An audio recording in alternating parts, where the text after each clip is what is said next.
Hi, magandang umaga sa inyo mga kasawi. Kamusta na po kayong lahat? Naway nasa mabuti kayong kalagayan at mag-iingat kayo palagi mga kasawi. At syempre, lalaki yung ating sandal at ito ang kanyang, pinapa-advise. Ang sakit po masaktan, ma'am. Mas mabuti pang sinuntok ka mamaya-maya, wala na agad ang sakit, pero pag iniwan ka na wala ka namang kasalanan na ginawa, sobra-sobra ang sakit. Di ako napagod sa kalalakad dito sa isla ng Boracay.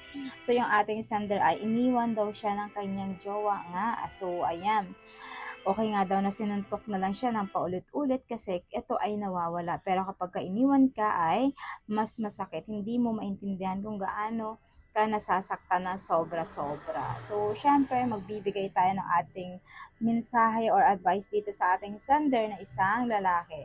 Tama nga naman. 'Di ba sabi nga nila kapag ka once na nagmamahal tayo na sobrang tapat, seryoso at talagang yung binuhay natin na sobra yung taong minahal natin dahil para sa atin, akala natin na yun na talaga yung makakasama natin habang buhay. Pero bigla kang iniwan sa ere, yung hindi mo alam kung ano yung kulang mo, yung kasalanan mo, kasi nga hindi mo mawari kung bakit nga ba ikaw iniwan. Napakasimple lang naman yung sagot diyan mga kasawi. Lalo sa ating sender, pakinggan mo ito ng mabuti.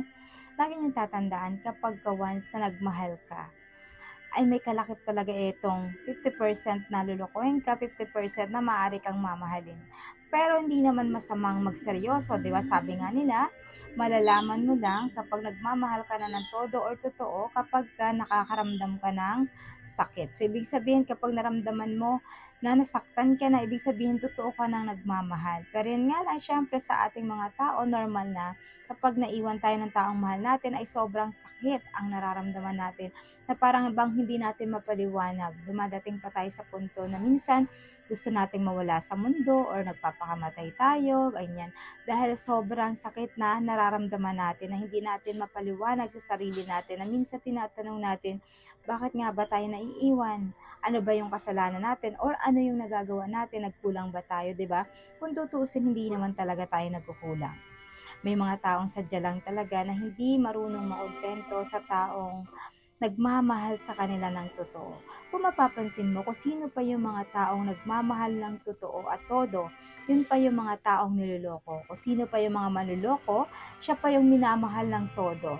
Diba kung mapapansin nyo, normal na nangyayari yan na kapag tayo ay nagmamahal ng sobra-sobra, pero tayo pa yung naloloko, tayo pa yung naiiwan sa ere na kahit minsan hindi tayo nagkulang pero para sa kanila ay kulang pa rin, hindi pa rin sapat dahil may mga tao talaga na sadyang manloloko at hindi nakokontento sa'yo. Lagi mong tatandaan kaya nangyayari to sa'yo dahil may plano si God na mas maganda sa'yo. Kaya sa ngayon, mas maganda na i-focus mo muna yung sarili mo, mahalin mo muna yung sarili mo kasi darating yung panahon na talagang may taong darating sa'yo na deserve sa pagmamahal mo. 'Di ba? Lagi mong tatandaan.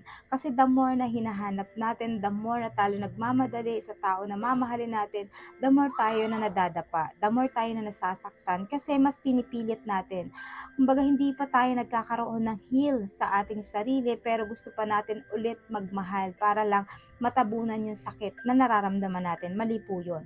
Dapat mas maganda na nagkakaroon tayo ng pag-heal sa sarili natin na talagang intindihin at unawain natin sa sarili natin yung sakit na nararamdaman natin hanggang ito ay mawala sa sarili natin na proseso. Huwag kang magjowa muna kasi baka mamaya ay talihil sa puso mo. Kumbaga, mas maganda na talagang tanggapin mo yung sakit na nararamdaman mo hanggang ito ay mawala.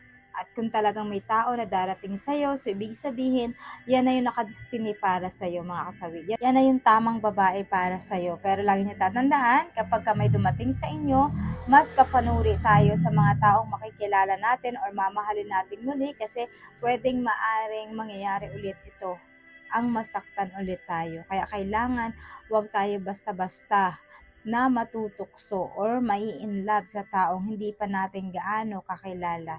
Mas maganda nakikilalanin mo ng mabuti para naman hindi ka mapaso muli sa iyong muling pagrelasyon or pakikipagrelasyon mga kasawi.